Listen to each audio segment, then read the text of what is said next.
भारत और ईरान के बीच एम्बेसडर्स की कौन सी डेवलपमेंट हुई है और ऐसा कर भारत की सरकार यहाँ पर अमेरिका, इजराइल और ईरान को क्या डिप्लोमेटिक सिग्नलिंग देने की कोशिश कर रही है, ये तो हम डिस्कस करेंगे ही। साथ में ये भी जानेंगे कि हुदीस ने भारत को कौन सी गुड न्यूज़ दी है। उसके बाद पाकिस्तान ने पीओके से ध्यान डाइवर्ट करने के लिए एलओसी के ऊपर कौन सा नया कदम उठाया है, उसके ऊपर भी हम चर्चा करेंगे।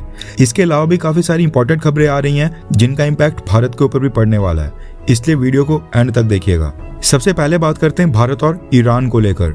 रेफरेंस के लिए आपकी स्क्रीन के ऊपर मिनिस्ट्री ऑफ एक्सटर्नल अफेयर्स की प्रेस रिलीज का स्क्रीनशॉट है। न्यूज निकल कर आ रही है कि भारत ने ईरान से अपने करंट एम्बेसडर को वापस बुलाकर नया एम्बेसडर अपॉइंट करने की घोषणा कर दी है। विश्वेश नेगी सर, जो साल 2002 बैच के आईएफएस ऑफिसर हैं, उनको अब ईरान में भारत का नया एम्बेसडर नियुक्त किया गया है और ये अगले कुछ ही दिनों में ईरान जाकर वहां पर अपना पदभार संभाल लेंगे। विश्वेश नेगी ने इससे पहले विदेश मंत्रालय में ज्वाइंट सेक्रेटरी के तौर के ऊपर काम किया था, जो कि बहुत ही सीनियर और अनुभवी पोस्ट होती है। इन्हें पाकिस्तान, अफगानिस्तान और ईरान डेस्क देखने का एक्सपीरियंस है, इसलिए इनको ईरान की एम्बेसी संभालने का टास्क दिया गया है। विश्वेश नेगी सर रुद्र गौरव श्रेष्ठ सर की जगह लेंगे, जो कि मई 2023 से अब तक ईरान में भारत के एम्बेसडर थे। इन्होंने लगभग 3 साल ईरान की एम्बेसी में काम किया था। इजराइल ने जो गाजा में मिलिट्री ऑपरेशन स्टार्ट किया था, उसके बाद काफी डिफिकल्ट कंडीशंस में इन्होंने ईरान के साथ डील किया है। हालांकि विश्वेश नेगी सर के लिए भी चैलेंजेस काफी ज्यादा होने वाले हैं, क्योंकि इस समय भी मिडिल ईस्ट में अमेरिका और ईरान के बीच बहुत बड़ा झगड़ा चल रहा है, जिसमें मिडिल ईस्ट के सारे गल्फ देश इसके चपेट में आ गए हैं। ऐसे में वॉर के बीच एम्बेसडर बदलने का क्या मतलब है, ये देखना भी जरूरी हो जाता है, क्योंकि इससे ईरान और दुनिया के बाकी देशों को बहुत ही बड़ा सिग्नल भेजने की कोशिश हो रही है। सबसे पहले तो भारत ने एक एम्बेसडर के वापस आने से पहले ही दूसरे एम्बेसडर की घोषणा कर दी है। ये दिखाता है कि इस मुश्किल की घड़ी में भारत ईरान के साथ अपने डिप्लोमेटिक चैनल्स कंटिन्यू करना चाहता है, इसमें कोई गैप ना आ जाए, इसलिए भारत ने तुरंत से अपॉइंटमेंट कर दी है। वरना एक एम्बेसडर का टेन्योर खत्म होने के बाद कई बार क्या होता है कि एम्बेसी के किसी सीनियर डिप्लोमेट को ही वहां पर चार्ज द फेस बनाकर कुछ हफ्ते या कई महीनों और कई केसेस में तो चार्ज द फेस के साथ ही सालों भी निकाल दिए जाते हैं। अब यहाँ पर ईरान के केस में एक दिन का समय भी बर्बाद नहीं किया जा रहा है। खास बात यह है कि विश्वेश नेगी सर किसी और कंट्री के एम्बेसडर से यहाँ पर शिफ्ट नहीं हुए हैं, डायरेक्ट दिल्ली से इनको वहां पर भेजा जा रहा है, इसलिए दिल्ली में इनकी पकड़ काफी मजबूत होगी और तुरंत ही एक नया एम्बेसडर अपॉइंट कर ये सिग्नल भी भेजा जा रहा है कि इंडिया ईरान के साथ डिस्टेंस नहीं बनाना चाहता है। हम ईरान के साथ दूरी नहीं बना रहे हैं, ईरान हमारे लिए इंपॉर्टेंट है, इसलिए एक एम्बेसडर के जाते तुरंत दूसरा एम्बेसडर भेजा जा रहा है। वरना अगर हम कई हफ्तों तक चार्ज द फेस के साथ ही काम चला लेते तो न सिर्फ दुनिया बल्कि ईरान को भी लगता कि भारत ने मुश्किल समय में उनसे दूरी बना ली है। नेक्स्ट अपडेट आ रही है भारत और यमन के हुदीस विद्रोहियों को लेकर। रेफरेंस के लिए आपकी स्क्रीन के ऊपर आर्टिकल का स्क्रीनशॉट है।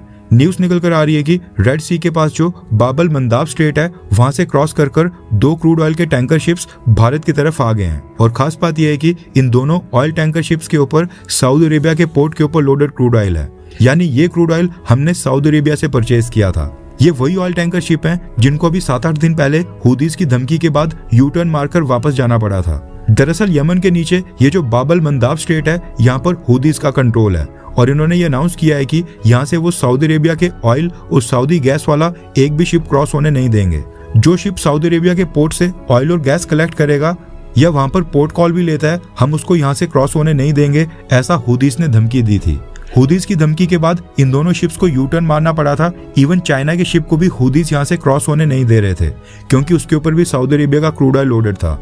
लेकिन गुड न्यूज ये है कि सऊदी अरेबिया वाले 2 ऑयल टैंकर शिप्स को यमन ने यहाँ से सेफ ट्रांजिट दे दिया है और अब ये भारत की तरफ आ रहे हैं। अब हो सकता है कि इसके पीछे ईरान और भारत के फॉरेन मिनिस्टर जयशंकर सर की टेलीफोनिक कन्वर्सेशन भी हो। 31 जुलाई को दोनों फॉरेन मिनिस्टर्स ने टेलीफोनिक कन्वर्सेशन की थी, जिसको हमने कवर किया था और आज 3 दिन के बाद ये न्यूज आ रही है कि भारत के 2 ऑयल टैंकर शिप्स ने रेड सी क्रॉस कर लिया है, क्योंकि हम सब जानते हैं कि हुदीस का कंट्रोल ईरान के हाथ में ही है। इसलिए ये पॉसिबिलिटी जताई जा रही है कि मे बी ऐसा हो सकता है कि विदेश मंत्री जयशंकर सर ने ईरान के विदेश मंत्री को कहा हो कि हमारे ये 2 शिप्स ऑलरेडी सऊदी ऑयल के साथ लोडेड हैं, ऐसे में हमको ह्यूज लॉस हो सकता है, इसलिए हुदीस को बोला जाए कि ये दोनों शिप्स क्रॉस होने दें। और उसके बाद ईरान ने हुदीस को कहा होगा कि भारत के शिप्स को क्लियरेंस दी जाए, क्योंकि इन्होंने पहले ही सऊदी ऑयल लोड कर दिया था। पर्दे के पीछे कई बार सरकारों के बीच इस तरह की डीलिंग्स होती रहती हैं। हालांकि वो बात अलग है कि ये सब न्यूज में कभी नहीं आता है, क्योंकि इनमें काफी कुछ गिव एंड टेक होता है। ट्रांजैक्शनल रिलेशंस में एक हाथ से देना पड़ता है और दूसरे हाथ से कोई चीज मिलती है। अब जो भी हो, गुड न्यूज ये है कि हमारे 2 ऑयल टैंकर शिप्स क्रॉस होकर भारत की तरफ आ गए हैं और हुदीस को इसके लिए थैंक्स। नेक्स्ट अपडेट आ रही है भारत के सभी नेशनल हाईवेज और एक्सप्रेसवेज के ऊपर टोल कलेक्शन को लेकर। रेफरेंस के लिए आपकी स्क्रीन के ऊपर द इकोनॉमिक टाइम्स और ministry of road transport and highways के आर्टिकल का स्क्रीनशॉट है। अब इस न्यूज को काफी सारे मीडिया चैनल्स ने कवर किया है क्योंकि ये डेटा भारत की सरकार ने संसद में रखा है। न्यूज आ रही है कि देश के अंदर हाईवेज और एक्सप्रेसवेज के नेटवर्क तो तेजी से बढ़ ही रहे हैं, लेकिन उससे भी तेजी स्पीड से टोल कलेक्शन भी रिकॉर्ड तोड़ रही है। NHAI के डेटा के मुताबिक साल 2025-26 फाइनेंशियल ईयर में भारत सरकार ने टोटल 68,483 करोड़ रुपए का नेशनल टोल कलेक्ट किया है, जो कि आज के कन्वर्जन रेट के अकॉर्डिंग $7.1 बिलियन बनता है। $7 बिलियन भारत के लोग भारत की सरकार को टोल टैक्स पे कर रहे हैं। यानी गाड़ी परचेज करते वक्त हम रोड टैक्स तो देते ही हैं, उसके अलावा $7 बिलियन हमसे टोल कलेक्ट किया जा रहा है। हालांकि एक चीज ये भी देखने को मिली है कि ये जो 68,400 करोड़ रुपए के टोल कलेक्शन की गई है, इसमें आधे से ज्यादा अमाउंट केवल 5 ही स्टेट से आया है। यानी 50% अमाउंट 5 स्टेट्स कंट्रीब्यूट कर रही हैं। पहले नंबर के ऊपर है उत्तर प्रदेश, जिसने अकेले 8,862 करोड़ रुपीस का टोल कलेक्ट किया है। दूसरे के ऊपर है राजस्थान, जहां से 7,318 करोड़ रुपए का टोल कलेक्ट हुआ है।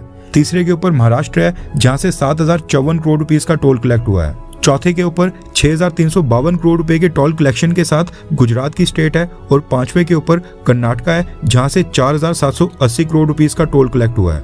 मतलब ये 5 स्टेट मिलकर लगभग 34,365 करोड़ रुपीस दे रही हैं, जो कि कुल कलेक्शन का 50% अराउंड बनता है। सरकार ने यह भी कहा है कि अब barrier free electronic toll collection system लाया जा रहा है, जिसमें एग्जिस्टिंग टोल प्लाजास के इंफ्रास्ट्रक्चर का इस्तेमाल किया जाएगा और जिसके बाद गाड़ियों को टोल प्लाजास के ऊपर वेट नहीं करना पड़ेगा, उनको रुकना नहीं पड़ेगा।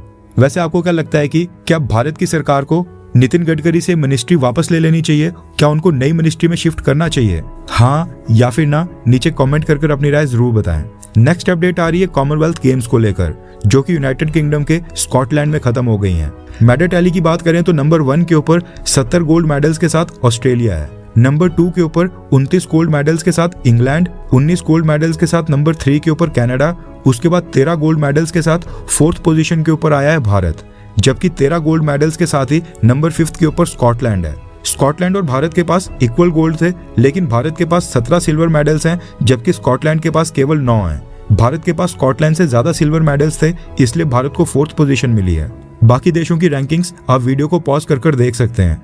अगर हम इस साल की मेडल टैली का कंपैरिजन पिछली बार कॉमनवेल्थ गेम्स 2022 के साथ करें तो साल 2022 में भारत की 4th पोजीशन ही थी, लेकिन साल 2022 में भारत को 22 गोल्ड मेडल्स मिले थे और टोटल 61 मेडल्स भारत की झोली में आए थे। मगर इस साल हमारे गोल्ड मेडल्स 22 से गिरकर 13 हो गए हैं, यानी कि 9 गोल्ड मेडल्स हमको कम मिले हैं। टोटल मेडल्स यानी कि gold plus silver plus bronze तीनों को अगर ऐड करें तो साल 2022 की कॉमनवेल्थ गेम्स में भारत को 61 मेडल्स मिले थे, जबकि इस बार सिर्फ 39 मेडल्स ही भारत ले पाया है, यानी यहाँ भी 22 मेडल्स कम आए हैं। ऐसा नहीं कि भारत की सरकार और स्पोर्ट्स मिनिस्ट्री ने सपोर्ट नहीं किया या फिर फंड्स की कोई कमी थी। पिछले कुछ सालों में एथलीट्स के ऊपर भारत की सरकार ने काफी खर्चा किया है। इन्हें प्रिपरेशन के लिए फॉरेन टूर्स के ऊपर भेजा जा रहा है। इंटरनेशनल स्टैंडर्ड्स के स्टेडियम्स और स्पोर्ट्स फैसिलिटीज भारत के अंदर ही खोली जा रही हैं। कोचिंग स्टाफ हायर किया गया है। एथलीट्स को फाइनेंशियल सपोर्ट भी दी जा रही है। ये सारी चीजें साल दर साल बेहतर होते जा रही हैं। कहने का मतलब है कि सपोर्ट काफी मिल रहा है, लेकिन फिर भी एक्चुअल गेम्स में भारत की परफॉर्मेंस इस बार ड्रॉप हुई है। मेडल टैली में वो नंबर्स नहीं आ रहे हैं जो पिछली बार देखने को मिला था। अब आपको क्या लगता है कि भारत के एथलीट्स अच्छा परफॉर्म क्यों नहीं कर पा रहे हैं? कहां पर कमी रह रही है? नीचे कमेंट कर अपनी राय जरूर बताएं।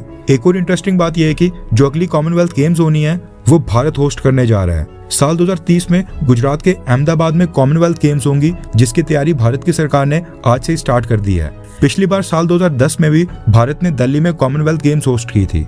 नेक्स्ट अपडेट आ रही है भारत और पाकिस्तान को लेकर। रेफरेंस के लिए आपकी स्क्रीन के ऊपर द इकोनॉमिक टाइम्स के आर्टिकल का स्क्रीनशॉट है। न्यूज निकल कर आ रही है कि पाकिस्तान ऑक्युपाइड कश्मीर में हिस्ट्री के सबसे बड़े प्रोटेस्ट के बीच पाकिस्तान ने भारत के साथ लगने वाले बॉर्डर के ऊपर 250 की संख्या में चाइनीज ओरिजिन की SH-15 हॉविट्जर्स तैनात कर दी हैं। हॉविट्जर्स को तोप या फील्ड गन भी कहा जाता है। ये जो पाकिस्तान ने चाइनीज हॉविट्जर्स बॉर्डर के ऊपर डिप्लॉय की हैं, इनकी स्ट्राइक कैपेबिलिटी अपग्रेड्स के बाद 72 किलोमीटर तक की बताई जा रही है। यानी ये भारत के अंदर काफी डीप टारगेट्स को हिट कर सकती हैं।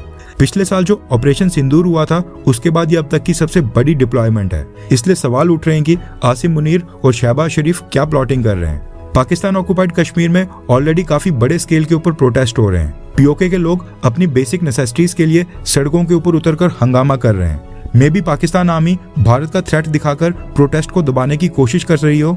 और कहे कि भारत सीमा के ऊपर हमला करने वाला है, इसलिए प्रोटेस्ट बंद कर दिए जाएं और पाकिस्तान आर्मी के साथ खड़े होने का समय आ गया है। वैसे कारण जो भी हो, लेकिन ये 200 से भी ज्यादा हॉविट्जर्स भारत के साथ बॉर्डर के ऊपर डिप्लॉय करना ये काफी बड़ी डेवलपमेंट है।